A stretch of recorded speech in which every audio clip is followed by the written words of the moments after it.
against hybrid attacks and foreign interference. And with that, I'm happy to take questions. Thank you. Jorge.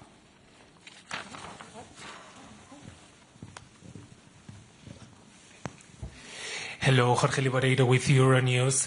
High Representative, I think today we all have a strong sense of deja vu, no? Because this story, we have seen it before. The United States and Russia, they work on a plan behind everybody's backs. The plan is unacceptable to Ukraine. Europeans are angry. They demand a seat at the table. The media writes that Europe is being sidelined. I mean, you know how that goes. And it's a problem for you, at least for your public perception. What exactly can you do to change this, to ensure that this doesn't happen again? Because the stakes at play here are enormous for you, for the European Union. So what do you think you need? You need a new strategy, new approach, new channel of communication? What do you need to do to ensure this doesn't happen and you really have a seat at the table? Thank you. Well, ministers in the room were quite, solid and I would say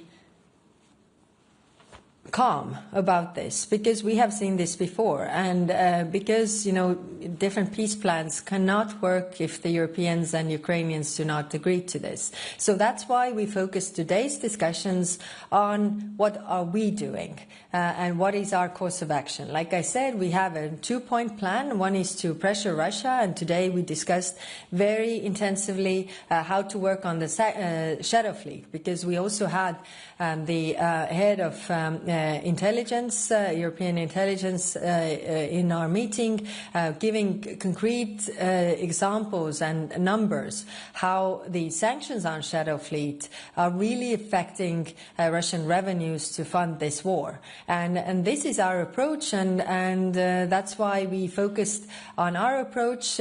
For any peace plan to work, it needs Ukrainians and Europeans to agree. Thank you. Gentlemen. Thank you so much, Alex Caddy for TVP World.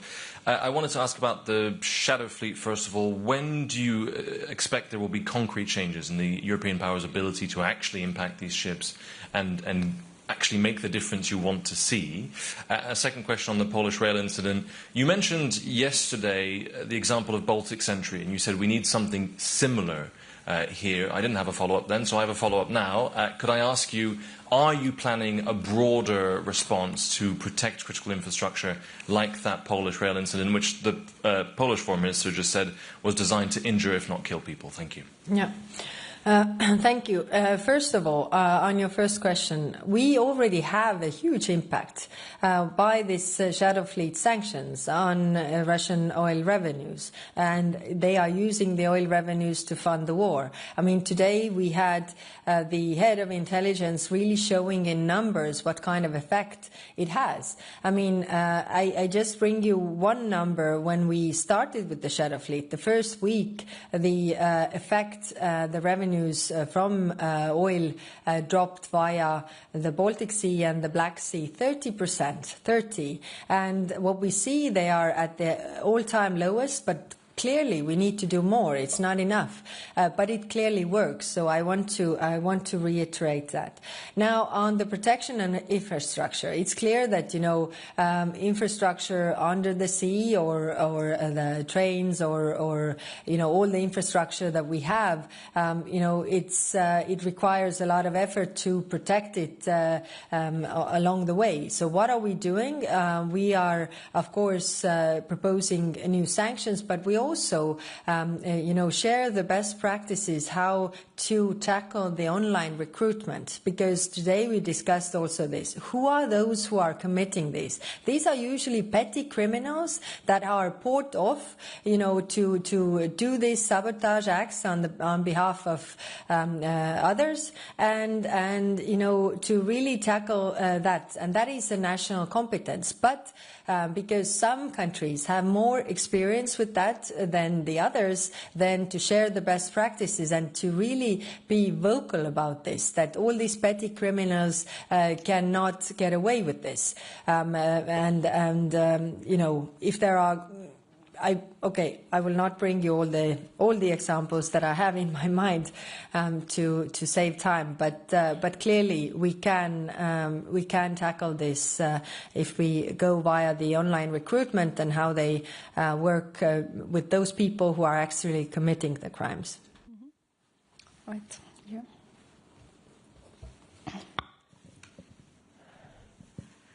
Tetiana Vysotska, European Pravda, Ukraine. I want to come back to Ukraine. I know that today you were discussing the financing of Ukraine for the next 2 years, for 26-27. What is the main, the preferable for you option of financing of Ukraine? We know that there are 3 options according to the options paper presented by commissions. And what is the situation with the frozen assets? Will it be possible to use them, and what is the position of Belgium? Is it changing or is it the same thing? And if I may, the second one, 20th package of sanctions, when it will be ready, and maybe hope that it will be discussed by the leaders of the countries in December. Thank you. Mm-hmm. Thank you. We didn't discuss in depth the financing issue for Ukraine, although it was raised several times. And it is true that there is option paper on the table. Those countries that spoke for the financing also expressed their support for the reparations loan, and also reiterated the urgency to move with that. So that is clearly the message that we got from that. 20th package of sanctions, we are working with that, but we also discussed whether we could be more, effective in doing steps on the way, not always concentrating on the big packages, but for example, on the shadow fleet. I mean, Russia is very creative together with our partners, and we need to be creative as well, which means that to be more agile and actually, put small things all the time on the table to tackle, which means that not the big package every time, but every time some vessels that have an effect on the Russian crude oil exports. Julia.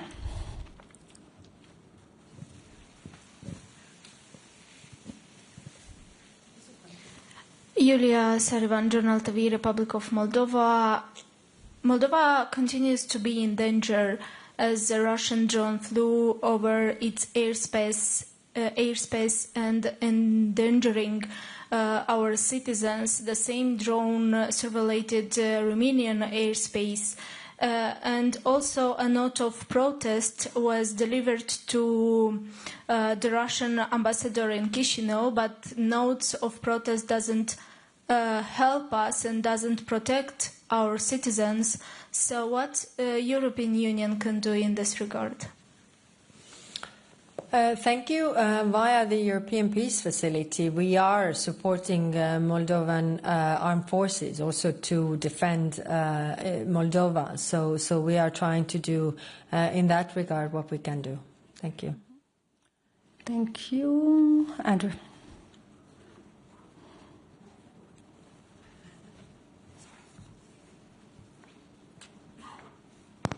Thank you. Andrew Gray from Reuters. A question on Sudan. High Representative, you mentioned the thousands of deaths and immense suffering, and said that today's decision to sanction one individual sent a strong signal the international community will come after those who are responsible. But is the international community, and specifically the EU, ready to go after those who are responsible for supplying the weapons that allows this suffering to happen? In particular, as you know, there are credible reports that the UAE is supplying the RSF group, which is responsible for the latest atrocities. Or is this a case of EU double standards where you will sanction countries that supply weapons to Russia, but not countries that supply weapons to an African militia which is accused of genocide? Thank you. Very good question. So, yes, all the member states who spoke today also referred to the enablers of the warring parties. I mean, these warring parties could not really engage in these atrocities if they wouldn't have the weapons that somebody's, their enablers are giving them. So, clearly, I mean, to stop this, we need to discuss what more can we do in this regard, and the reach out to the countries is what we agreed. The outreach, diplomatic outreach to those countries, and raise those issues to really stop this, and then we can see what more can we do. Thank you, Andrea. Thank you very much. It appears that, I want to come back to Ukraine, it appears that President Zelensky is under pressure to actually accept this plan we have been talking about. What exactly, if anything, have you discussed in order to help him resist this pressure in particular? Thank you. Thank you. First, we discussed that the pressure should be on the aggressor. I mean, we haven't seen one single concession from Russian side, and they are the ones who have started this war. They are the ones who have invaded another country. They are the ones who are doing the killings of the civilians in Ukraine. So, they can also stop this war immediately. And that's why, our approach is to put the pressure on the aggressor to really stop this. And this is the messages that we are conveying also to our other partners around the world. We also, the discussions regarding reparations loan is also about, helping Ukraine to defend itself and sending a clear signal to Russia that they can't outlast Ukraine. Nuruddin.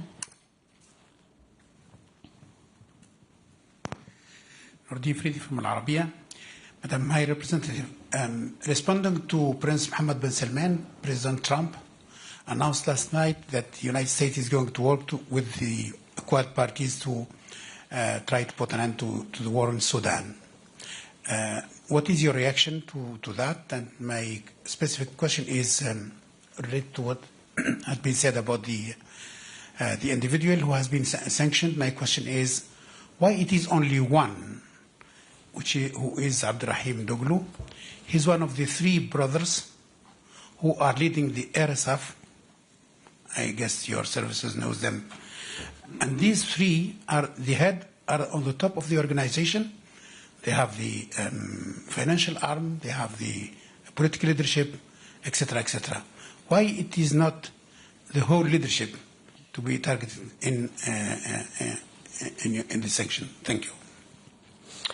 Thank you. First, on the peace, we welcome all meaningful peace efforts that are made, that the human suffering will stop in Sudan. So, of course, America has also leverage over those parties. So hopefully this produces results. On your other question, I actually, I haven't been personally working on the personal sanctions, so I can't answer your question right now, but I will return. I mean, the overall understanding was that we should do more in order to stop this war. Thank you. Thank you, Angela, and then Thomas. In the back, sorry. Thank you. Angela Mauro, HuffPost Italy. Good evening, High Rep. This morning you were asked if EU officials participated in the elaboration of transplant for Ukraine, and you replied that as far as you know, no EU official participated. At the end of this day, did you have time to check, and can you tell us exactly if you think and if you know if any EU official participated in this plan? Thanks. Thank you. Like I said, the discussions were very calm and focusing on the issues that we are doing, because we have been quite steady in our plans, whereas there are other things happening outside, but we have been very focused and stable in our plans, which was what we were discussing. No, to answer your question, nobody reflected that they were part of it, so no. Thomas. Thanks for the question. Thomas Kutschka with Frankfurter Allgemeine Zeitung. I have a number of questions on potential further measures against the shadow fleet. So, for instance, you've said that there should be continuous listings. Has this been agreed today, or do you expect a decision in December? How about the pre-authorized boardings? You've been calling for this for some time already. Do you now have a tasking so that you can start negotiations? And then member states suggested to also go after third countries that support the shadow fleet or actors in third countries. Has this been agreed? So basically, what's the way forward on this? Thank you.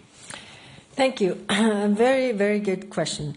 First on the rolling, the putting sanctions on the shadow fleet on more rolling basis than only in the packages. The ideas come from member states, and we agreed that they also provide the different ideas, and then we also work with the Commission to be more agile in this regard. The majority who spoke on that said that they agreed to this approach, that we do it faster. We don't wait for next package, because we saw and heard from the intelligence how these sanctions on the shadow fleet are really having an effect. So we will work on that. Then, yes, it's true. I've been talking regarding this mandate to negotiate quite long, but in European Union things take time. And now we are at this point where we discuss this with the member states and we can proceed. Then also the third countries and the enablers, all the services provided to those shadow fleet. We are doing the outreach and working together with also our other partners. I mean, what we saw today as well, what kind of effect it has when we do something alone, if we do it together with the United States and the UK, or we do it with the UK and European Union. I mean, it's clear that we have the biggest effect if all US, UK and EU and other partners are also on board. So this is a clear line of work we have ahead, and this is maybe not every time a big package, but rather, the measures that we have. Also, the coordination of the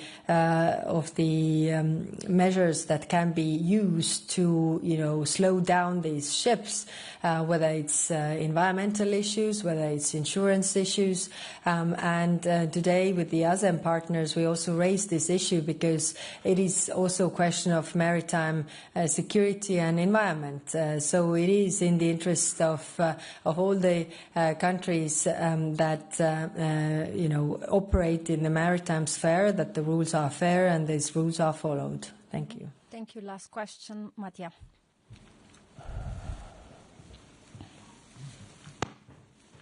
Thank you very much. Mattia Bagnoli, ANSA, the National Italian News Agency. Two questions, Higher Rep, again on Ukraine. First of all, the Ukrainian foreign minister was connected today by TC. So my first question is, did he acknowledge that the plan exists? Because so far, this is just some of your colleagues today described it as a speculation. We don't know what it is in there. So I was wondering if the minister told you, at least if there is something in there that he could share with you. And secondly, the reparation loan discussions obviously takes time. There is a rush to wrap it up before the end of the year. The money is needed. But in the end, if there is a peace plan, and if this peace plan appears very quickly, then it's very difficult to close a discussion on the reparation loan, because maybe it's not useful anymore. So my question is, do you think that at this moment, who has the interest of going quickly, in a peace plan? Is more Russia or is more Ukraine? Of course, on one side, Ukrainian people are killed every day, and their infrastructure is bombed every day. The winter is coming, so it's clearly that they are suffering the most. They want the suffering to end as fast as possible. That is very clear. But at the same time, as it can't be with the price of giving up your country, basically. So this is also quite clear. That's why the work on the reparations loan has to continue, because it makes also Ukraine stronger, and it makes, it sends a very clear message to Russia that Russia can't outlast Ukraine. And I just remind you that Ukraine is fighting for their homeland, for their people, for their civilians. If over 93% of Russian targets have been civilian targets, it's just to cause as much harm and suffering to the people as possible. Any government cannot agree to that you actually, award the one who is doing the killing. And that's why I think, it's also a question why Russia is now making a good face again, because I think they are afraid of this reparations loan. I think they are coming to the point where they are running out of money, and, they want to show outside that they are super strong and everything, but actually, it's not the case. So I think, again, this gives us the reason to be strong, to keep on the course, to support Ukraine, but also pressure Russia. Thank you. Thank you. This concludes our press briefing. A good evening. Thank you.